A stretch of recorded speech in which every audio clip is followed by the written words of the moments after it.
A sensational podcast, which you know, MYB. In today's session, guys, we're here back at it again, guys, with another candidate. He's here giving you guys the effort, the dedication. He's trying his best to actually bring change to Alva. Whether you guys like it or not, it's just perspective. Nothing right for wrong. So, with that being said, people, enjoy the candidate. Hello, Alva. This is your candidate for Mayor, Brian Ferris, coming to you. One of the things I've done since my last video is I have went out and I've talked to a few people. But what I've mainly done is just kept my ears open and listened to what people have said in conversation. Now, what's really fascinating is it seems like a lot of people still don't know who I am by face, because I'll walk down through the Walmart aisles and really nobody even notices. So I'm just assuming that there's a lot of people out there that just aren't sure what's going to happen with this election, or maybe they just don't care. One of the things I'm finding out is the people have no trust in the current government. They want accountability for situations and for problems that have arose, why nothing has gotten done, why people are paying high water bills, electric bills, and the streets are still the same, and the water is still the same. Nothing's getting done. I myself can atone to that. I've been here for 4 years with my wife, and we have seen nothing done. So that what it seems to me by just listening, people do not trust the local government. I can understand not trusting the federal government because they have no control over that. But in the local government, like the city of Alva, the people are directly affected by the way the city government handles affairs. And from gathering from the people, they're not happy about that. So me, as basically an outside candidate that's outside of the system, the good old boy system, or the establishment that I call it, a lot of people think that I'm doing this because I'm making fun of Alva or the city. No, I'm doing this because I'm sincere. And I'm going to explain one of the reasons why. When I graduated from high school, you know how everybody has a yearbook. In my yearbook, everybody wrote, congratulations, Brian, we will see you in the Senate, or we will see you in the Congress. Because I was so devout in politics in high school that everybody came to me for problems, whether it was a world problem, a city problem, a state problem. They came to me to find out what everything was about. That's why politics has been so strong for me. But in a small town, politics is not really politics, because whether you're a Republican or a Democrat or a peace and freedom or a libertarian, that means nothing in a small town. What means importance in a small town is the people, and you've got to serve them. You can't be worrying about somebody on the outside of your city, whether you're going to have aspirations to go farther, whether you want to be a congressman or whatever. So one goal that I never accomplished is being in a political situation. In other words, I didn't get a chance to be a senator or a congressman, but I do now have a chance to be a mayor. And that would be an exciting climax to a great career of mine. And I know maybe that sounds selfish, but it's not selfish. I really have the intentions of the people of Alva and to help them strongly in my mind.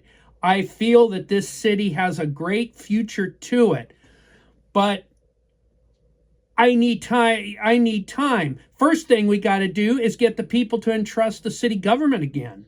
That's first and foremost. And until we can do that, it's going to be tough to get other things done. I would love to get a new city manager, get these pipes, get the water, get that all fixed. I would love to bring in more business, find more ways of building, to bring a manufacturer in here or something. I would love to do all that. I would love to promise you all that. But I can't promise you all that because you have no faith in the city government right now. The first thing, we've got to get your faith back into the city government. That's what I've got to do. I've got to win you over and let you know that I do want to bring back the city government, that you are what I'm doing this for. I'm not doing this for because I don't want to step on anybody's toes. I don't want power. I just want to have the ability to help people. And if my gift of gab can get money to help do that, then I'm more than willing to do it. Even if I had to get on my hands and knees and beg to the governor or beg to FEMA or beg to the president to have money to raise money to get for the city of Alva, I would do it. I wouldn't be embarrassed about it. You got potholes all over. I'll go out and fill potholes. It's not a big deal. It's a 2-minute job. In an hour, I could probably do 10 or 15 potholes. It's real easy. I have no problems going out and doing it myself. It's good exercise. I don't care. I'll do anything to help the city. And it's really tough. I understand that everybody's frustrated. They are. I mean, you don't see a whole lot of signs out for the candidates, which leads me to believe, and then what I'm hearing is that no one really cares. There might be only 200 people that go to vote in this election. That's how important they feel it is, because they feel right now that anybody that gets in there, including myself, it's just gonna be the same old pattern. Everybody's gonna get taxed to the hilt, and nothing's gonna get done with the money they're spending. I have ideas, believe me, I have ideas to help this city out of its problems, but I can't promise them to you until you start entrusting the city again, and until I get somebody there that I can trust, and the city council. Now, I'm not saying the whole city council will trust. They're all part of the system.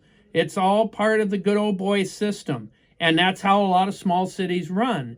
Well, don't you think? This is only just a fill-in year. This is only a 1-year term to fill out Mayor Parker's term.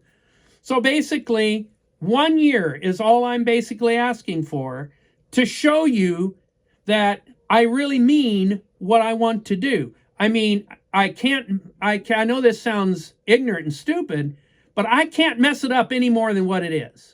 Okay, bottom line, the city is a mess right now. I can only fix it. I can't do any more harm to it. But I'm asking for a chance. I mean, if I don't win, not a problem. I just go back, I stay in my life. I stay with what I'm doing, and everything is good. I will not be at the function on Thursday night. I had a previous engagement that I have to go on, so I'll be out of town for about 10 days. I'll be back the day before the election. So it's not that I don't care. I do care about this city. I do care about fixing it. This is what we can do, right? Because all I'm hearing, right, is hella excuses, right? All the excuses of what you're telling the people. Stop it. Of what you're telling the people that a mayor can do and what you can do. So what exactly are you going to do as mayor? Because all I'm hearing is, mayor, you can't do that, you can't do that. So what really should I vote for you for? If a mayor can't. Because I'm going to bring change. I'm going to try to change it. Mm-hmm. How is you bringing change if the mayor can't do nothing? If someone above you can tell you no? I bring enough change to the people. I bring the problem to the people. Then they can, just like me, they can vote other people in to the council. It's not all. The council has a lot of power. The mayor, all he does in the sessions is help build a budget and breaks a tie, just like the senator of the United States. The vice president does the same thing. If there's a tie in the Senate, he breaks the vote. That's what the mayor's there for in the council meetings. If there's a tie, he breaks the vote. He can bring ideas out there, but it still has to go through the city council. But if the people see that the mayor is trying to put something together, and if the city council is voting against him all the time, then the people have the right to say, well, maybe we need some brand new council members that'll work with the current will work with the mayor, and then you have another election, and then you have different council members come in. But at least I can make the effort to show them that I'm trying. That's all I can do. I can't hold a gun to anybody's head and say, you got to see it my way or the highway. That's a dictatorship. That's you, that's you telling people what to do. You have got to try to negotiate and try to come to a happy middle, even with your city council. Have them bend some. They don't have to give in to the mayor, but at least bend to at least help the people, because the people are the ultimate ones that are affected by this. So how would you help the people? For one, getting the water fixed, getting the streets fixed, so that they don't have to worry about potholes. That's all I hear about is potholes, one pothole after another. I mean, like I said, I can go out and fill potholes. That's not a problem. I'd be more than willing to do that. I've done it before. So work is not a problem for me. I would love to bring in businesses. I've got great ideas to bring in businesses and, straighten out a lot of things, bring in revenue and cut the budget down. But, the only way I can do that is to be voted in, and it's only a year. I could at least try for a year. And then if no one is happy with it, I won't run again. But at least I've got to have the opportunity to try to see what I can really do, where my powers lie, and what it allows me to do. I can't see if I want to bring in 2 restaurants, a Brahms and a Chick-fil-A, I can't imagine the city council voting against me on that. I wouldn't think they would want the same thing too. But I can't bring new businesses in here until we get a lot of the old problems fixed. Your entire campaign, from you start to now, you always mention potholes, water. Yes, at this point, the whole world know Alva pothole is dangerous. Alva pipeline never gets fixed. Alva water. Besides that, you always talking about helping the locals. But you said besides that, your main motive is to bring in 2 big corporations that taking money back out of Alva economy, not bringing Alva economy stable, not bringing locals jobs. But your idea is pretty much what the whole world knows is to fix. But they're not taking jobs away from the mom and pop operations. Look, people are still going to frequent their eating places. If they like eating at Taco Village, they're going to eat at Taco Village. If they're going to go eat at El Mayo or Cancun, they're going to do that. But a lot of people like to just use an excuse for a nice restaurant to leave Alva and go to Enid or go to Woodward and have one of the nice places there. I understand that. I see that. The Brahms and the Chick-fil-A, especially the Chick-fil-A, that's for the college students. That's where the money is at. People don't understand, and you have to remember, I know it sounds like I'm being ignorant and saying I'm working for the college students, but it's not. The fact of the matter is, this college is this city's main. If we don't have this college, this city is in big trouble. So we got to at least do things to help the college and to help the students, so they'll go out and spend money on eateries. I mean, yeah, they frequent McDonald's like crazy. I mean, they go to McDonald's all the time. I see them there all the time. You don't see many college students in Taco Village. You don't see many college students. Well, you see some in 818 Diner. You don't see not too many in Cancun. Only time whenever I go to those restaurants, I always see local people.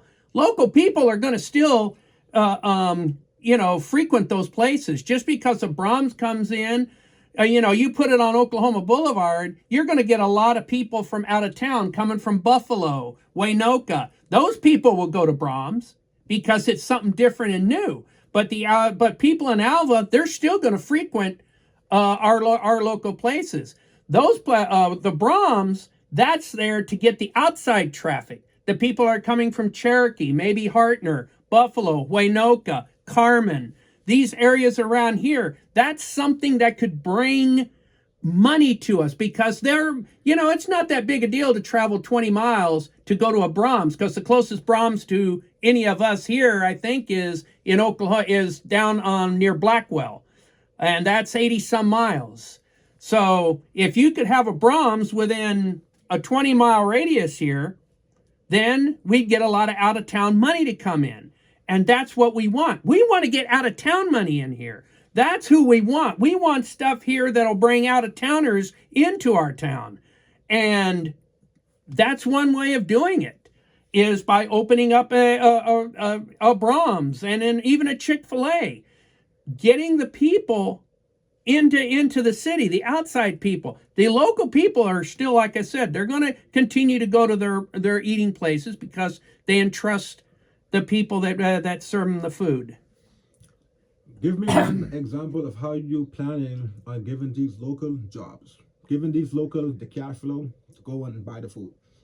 Because inflation, everything's going to rise in the community. People in Alva, they damn near complaining about what?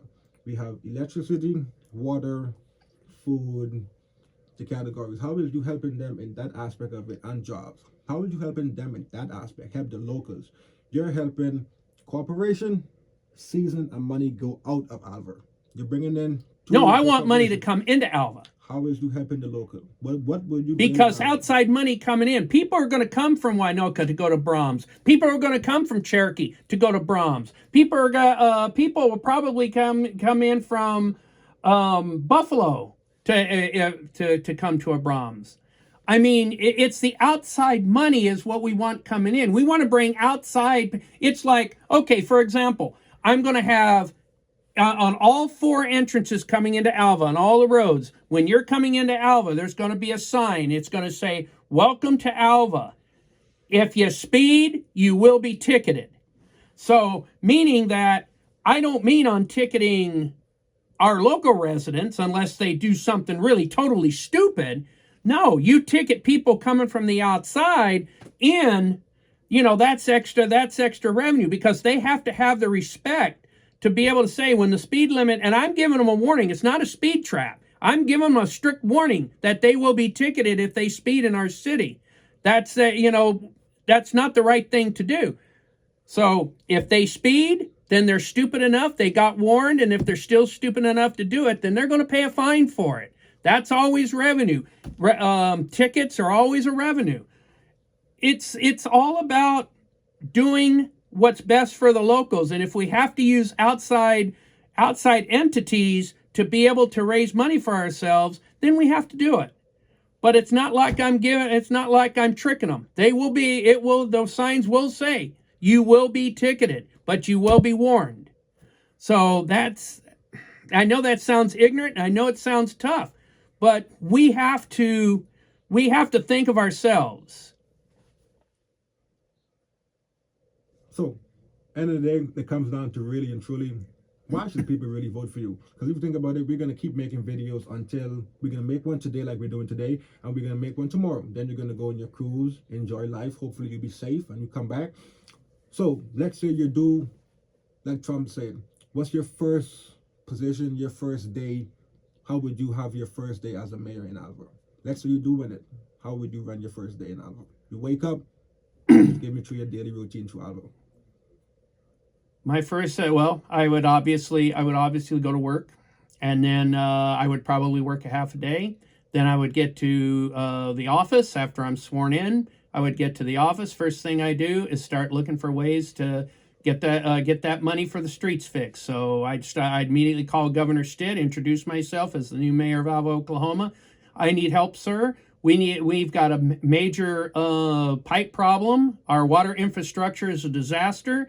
I need the best way to get as much money as I can for the lowest possible thing I can do, and I need to get my water structure taken care of. That's all. It's my concern at this first day. I need money. Give me an exact. Do I need to go to FEMA? FEMA has programs that are prevention. So let's get that ball rolling. Can I get some kind of help from the state? Are there grants for the state? Are there grants for the federal government? Or have we burned our bridges because of our past administrations? If that's so, I'm going to take care of that right now. I will have an independent auditor handle all of everything that goes on. So in other words, no politicians will be able to get their hands on any money. We'll be able to dictate where it goes, but none of us, if it goes to the fire department, if it goes to the police department, EMS, or wherever, every penny is going to go to that.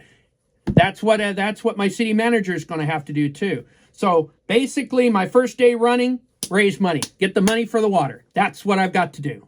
And there you have it, people. Mind your business.